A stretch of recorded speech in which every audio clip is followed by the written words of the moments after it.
Okay, today we are playing a game on Ilios. We are in the Silver SR range, and we'll be playing about half the game as Zenyatta and about half the game as Ana. There's also a little bit of Moira at the very end of the game, but like 2 minutes of Moira. It's mostly Ana and Zenyatta.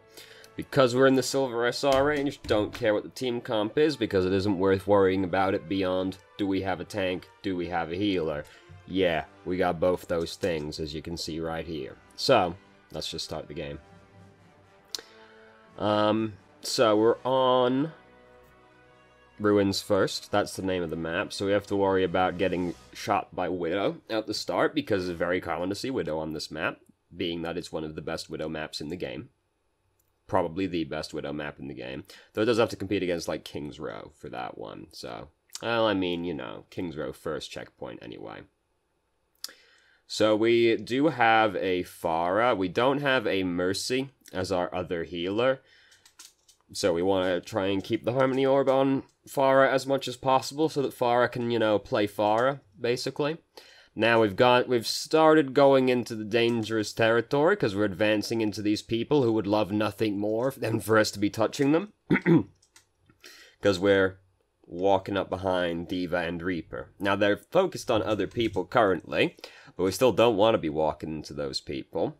Or Moira for that matter. Just in general, on this checkpoint, standing on the objective is best avoided unless absolutely necessary, because of how scary it is to stand on this particular objective, because it's a box surrounded by another box, but the other box is high ground.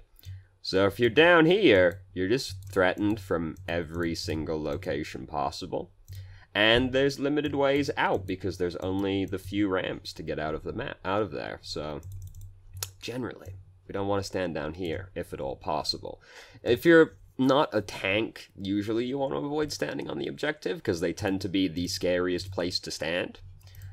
So you're better off hovering, like, somewhere behind the objective, basically. And Ruins it's easy money, you just stand up, like, here. And then you're pretty safe. They have to, like, come pretty far to get to you. If you're in danger, you can just hop backwards over it, off the ledge, and then bam, you're safe again. Going on to the objective is scary. Which is generally true. Like, another really scary one is Sanctum on Ilios. Not on Ilios, on Nepal. I was going to say Lijiang Tower then as well. Oh, good God. Oh, it's going to be one of those days. Sanctum's another very scary one. Box inside a box. Except that box has even less ways to get off of it. Exactly 2. And 1 goes into the enemy team. And then there's the cliff as well. So that one's even scarier. But usually if you're not a tank, standing on the objective is pretty scary. So we do get forced onto the objective this time. Because Tracer, like, popped out behind us. And then Reaper pops out behind us. So life is difficult sometimes, is really the gist of it. I would, at this point, strongly consider changing to Bridget, because we've seen the enemy team, and it's very scary to play Zenyatta against that team, and Bridget's really good at killing flankers. We know they've got Tracer and Reaper right now. That does make things more difficult for Pharah, because Bridget's less good at supporting Pharah than Zenyatta is, oddly enough, but nothing feels quite as satisfying in this game as when the Tracer pops out next to you and you just go, and she dies. And you know she's immediately upset about that one.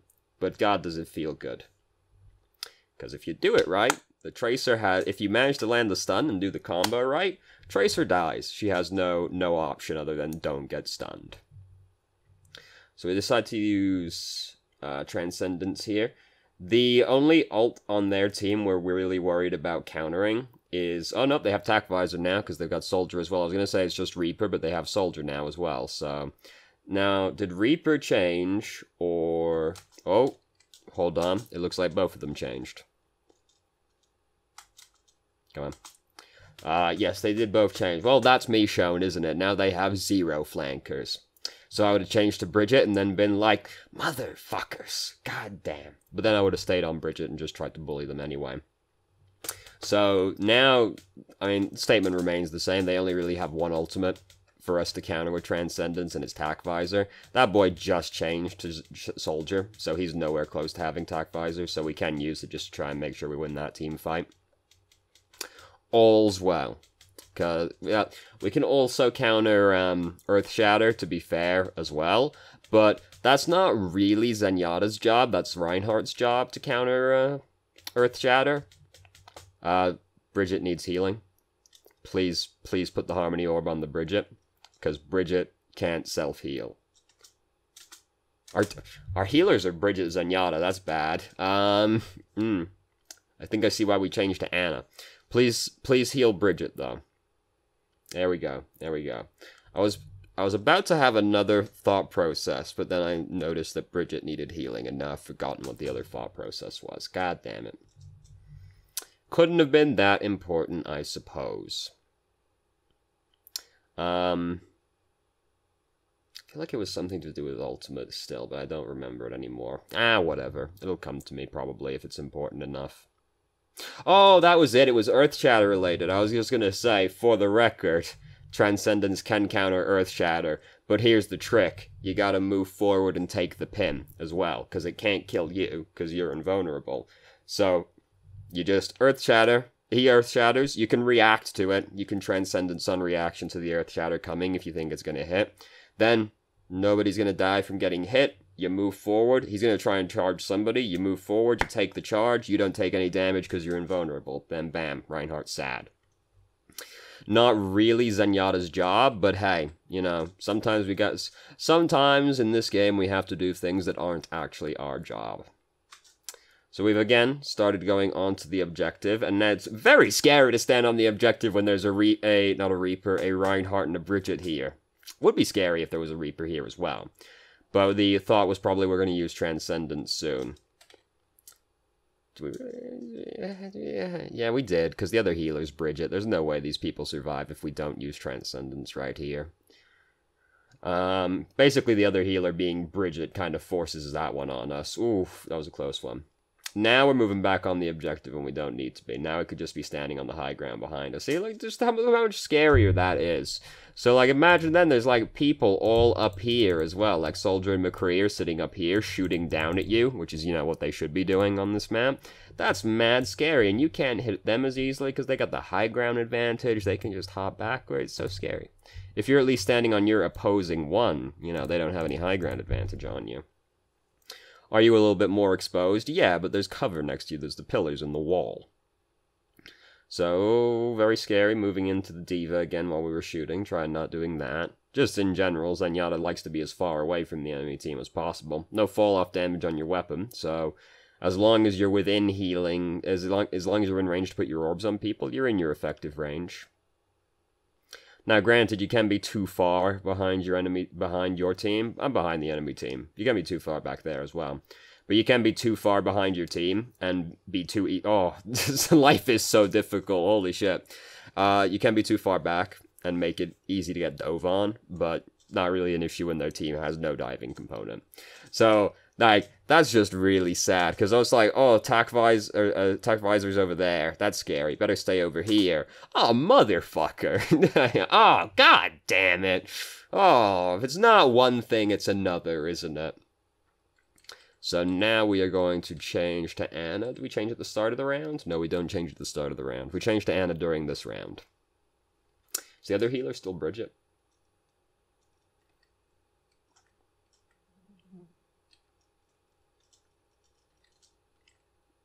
Yes, so we should have already changed, frankly.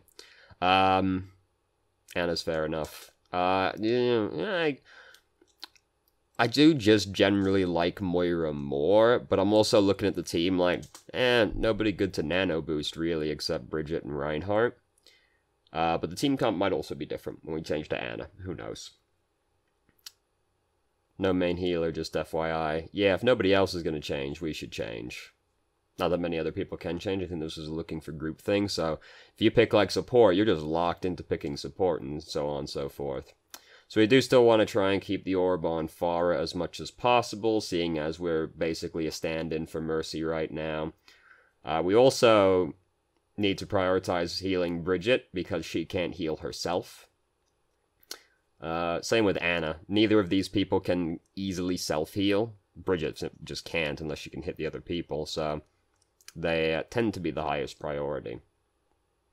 So, excellent Ana skin. This is the best Ana skin. Corsair is also acceptable. But the owl, I like owls. So now, look at that, I just sit all the way back here. Oh, fucking easy money. Oh, not threatened at all. Let's just sit back here shooting these people. So they have a Farah, which carries an unspoken obligation. What the fuck was that sound effect? I just heard a really weird fucking noise.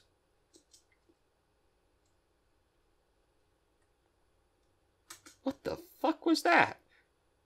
It was like a fucking Mega Drive sound effect. Just this really high-pitched whoop. Anyway. Them having a Farah, because we're playing Ana. Aaron? I was gonna say Aaron. What the fuck? Because we're playing Ana, it carries an unspoken obligation that we have to try and kill the Farah as well. Obviously, we're still more interested in healing our team than killing the enemy team. I say as Arissa's dying in the room next to us and we aren't healing her. Like, we should be trying to get to her to heal her. She dies regardless, but like, we should be making more of an effort to get to her and heal her. We do still obviously want to prioritize healing, but we do have to also try and kill the Farah, if at all possible. I respect the attempt. If we didn't miss, it would have worked out. I respect the attempt. So we're trying to shoot Farah right now. There's a lot of people that need healing. And as we just covered, they are more important than shooting the enemy team. We are playing a healer. Ooh, we've almost got her, but other people need healing again. Or just nano booster, fair enough. Farah's not a terrible nano boost, and she wants to use her ultimate anyway. I think it was mostly to keep her alive, but it's fair enough, honestly. Farah's an okay nano boost target, and it just makes Barrage stronger. Because really, if you're nano boosting somebody to do damage, what you really want is somebody that does a lot of damage. Ooh. Oh. Whoa, Jesus Christ. We've gone, like, way too far back. I just wanted to watch Farah be sad again. Oh, I just heard the weep again. Oh, God. Oh, Jesus Christ. We run a professional organization around here. Back it up. Here we go. No, back it up again. So I just wanna look at her being sad. Imagine how much worse it would have been if she wasn't moving forward when that happened. Anyway, so the nano boost thing. Basically what you're looking for is someone who does a lot of damage easily, which is like Dragonblade, Tac Visor, Reinhardt, Bridget. Bridget doesn't do a lot, but she does like a moderate amount very easily, and she's very hard to kill nano boosted. And, you know, Farah, rockets aren't exactly a precision weapon, so, and she traditionally is a very vulnerable hero, so the damage reduction is nice. So there are a lot of people next to us while this was happening, but they didn't at any point ever try threatening us, so that's nice. I'm starting to suspect it's like Discord, but it sounds fucked up. Anyway, you can't even hear it. I just keep hearing this really weird, like, whoop every now and then. Anyway, so we got fucked up. Why did we get fucked up? I was distracted. It's how I am. I start talking about some unrelated thing, and then I'm like, right, we're meant to be watching a video game.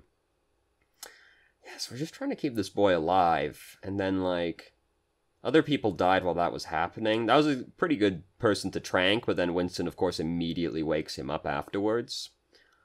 Because, you know, that's just how life is. You throw that on yourself right there. That boy, we don't want him to die, but you know who we really don't want to die? Ourselves.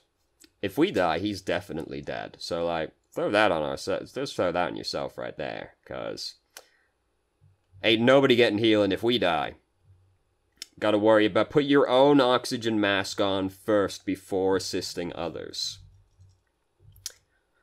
So, we've almost got Nano Boost built up again. It is convenient to have a Winston who is just always a fine Nano Boost target, because you can just Nano Boost him and then bam, he's in the enemy backline tasing them.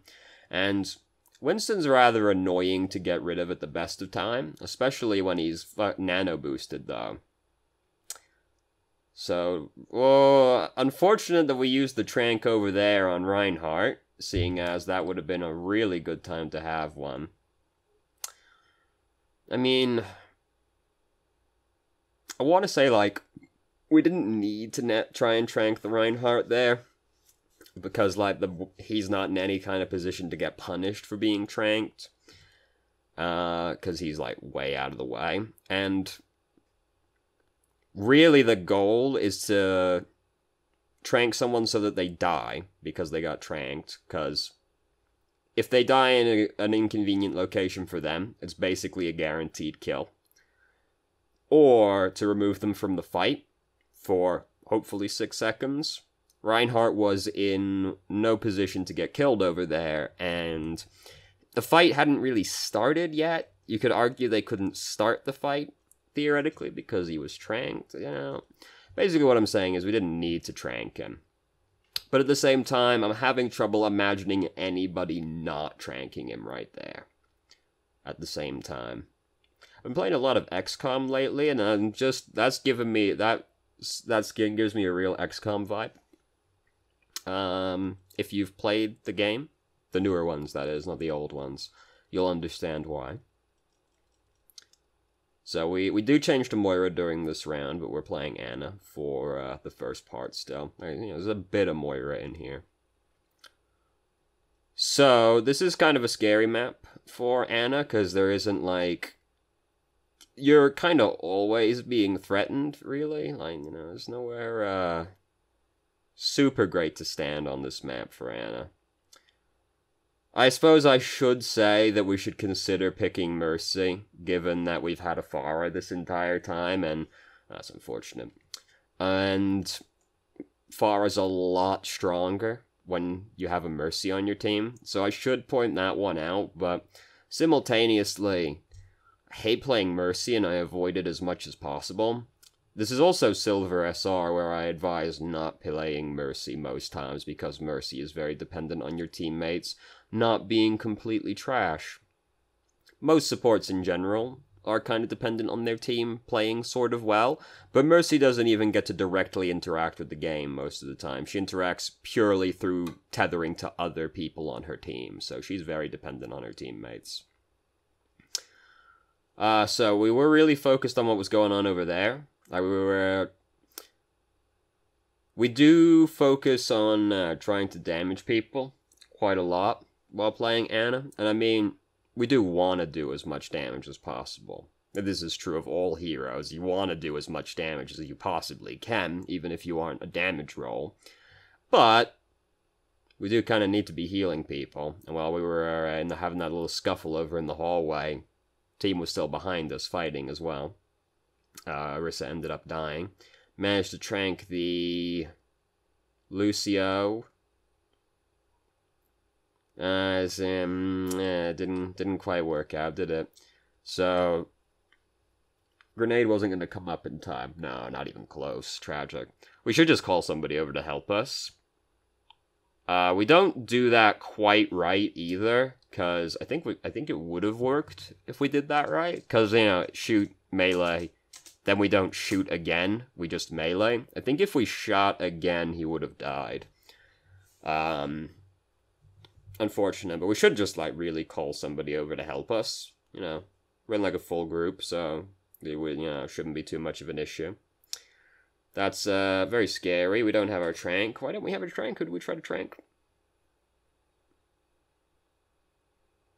I respect the attempt, but it's very hard to Trank Pharah when she isn't using Barrage. That's definitely an instant messenger I keep hearing. I just don't know which one it belongs to. What was I thinking about? It's very hard to It's very hard to trank Farah while she's moving. This is a very, very ballsy play that we've made right here. Holy shit. We've accidentally nano boosted Lucio. Boostio! Well, you get it on 2 people. So, like... It's a very high-risk, high-reward play. I wouldn't recommend going for that one, because... It's one of those things that's like, even though we did get punished, but we could have been punished worse, even though we didn't, because there's a McCree right there. So if McCree notices us at all, we just die for free, like right here. And I mean, the only person that responds to us is Lucio, and we still did get punished because we died. We could have been punished worse, we just didn't get punished worse. I don't recommend going for that kind of play most of the time. There will certainly be situations where that's the correct play, but definitely not the majority of situations. So now we've changed to Moira. It can work, I'll give it to you. I was gonna complain about the orb, but like, sometimes that works, so... Sometimes, it's mostly because, like, if it's like if your team is like short people and you're like a centimeter too high, the orb ends up doing nothing. But sometimes you just need to get the healies to them as quickly as possible. So we have gotten control of the objective. Our Farah is shit out of luck at this point. Like, she better be ready to come back down to the ground if she wants healing, or go get some health kits, because Lucio and Moira ain't healing no Farah. What are we talking about? Someone was saying something, I assume. She's here, you guys, here. Yeah, that's not very descriptive. Somebody did just go, she's here, guys, here. Where the fuck's here? I'm guessing since we typed, we actually can't communicate with our team verbally to call over for the Lucio earlier. Yeah, anyway. So, oh, we got a McCree instead of a Farah now? Is that correct? Or do we still have the Farah? I feel like we might still have the Farah.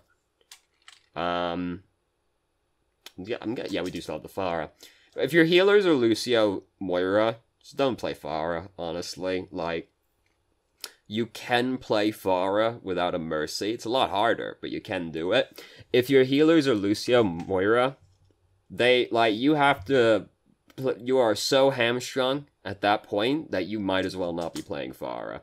Because you gotta come back down to them so often to get healed, or play around health kits so much that, like, at that point you might as well just be playing a different flanker. I was gonna say a flanker. Farah can be a flanker, so, you know.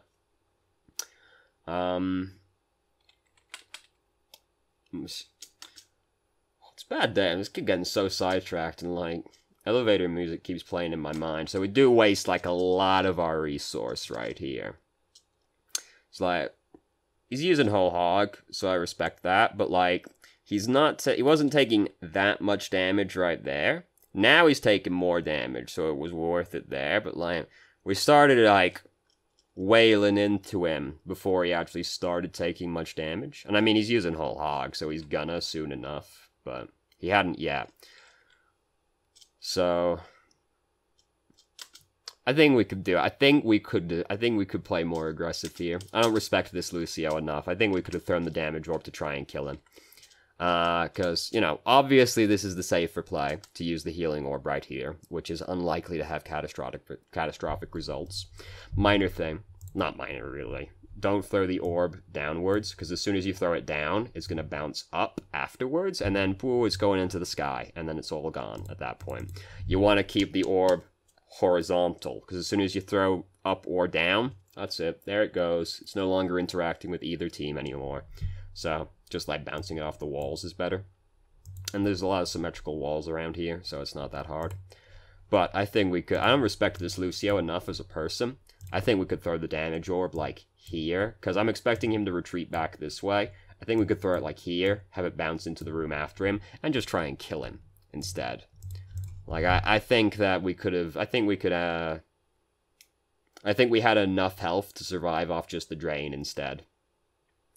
So I don't condone using the ultimate right here, because, well, we've already lost the team fight, basically. I thought we were gonna leave the game for a second. I was like, damn. We were unhappy about that one, weren't we? No, I guess not. Doing something in another window. Go, go, go, go, go. Just change to a faster hero at this point. Doesn't even matter if it's a healer anymore. Don't stop to type touch, please. You need to get there faster. We do want them to touch, obviously, but don't like stop to type touch, please, though. So fight's actually going pretty well. Oh, attack visor. Oh, it's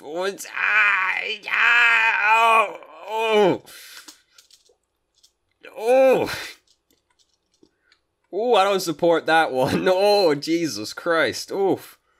Ooh. Oh, fucking sea soldier, and our immediate thought is, I'll fucking show you. I'll fucking show this soldier. I don't support that. Just fade into the room behind you and get out of the way. Holy shit. It worked out, obviously, because we killed the man. But, oh god. Oh, please, don't fade, like, into the tack visor. Jesus Christ. Goddamn. Anyway, so, this is true. We'll give you a shout out while we're here. Overwatch SG. There's, part 59. There's a lot of Overwatch over there. I'll wager, if you're here, you're probably a fan of Overwatch. It's just a hunch I've got. So quite a few people have told me they watch and they don't actually play Overwatch anymore, or very much at all, which, honestly, is the most glowing review I could possibly have, I feel.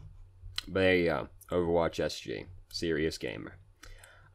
So, the thing that stands out the most, sometimes we're trying to do too much damage, as Ana, focus a little too much on that rather than healing people. And there's a lot of moving into dangerous positions as Zenyatta. That was the other one, especially given how dangerous that particular point is as well. So yeah, that's what stood out the most of that game. So thank you very much for watching if you did. If you have any questions, feel free to ask. I'm more than happy to answer. If you haven't already, you can join our Discord and ask questions more directly and have a conversation about them. Or just shitpost with us, and I hope you found the video helpful.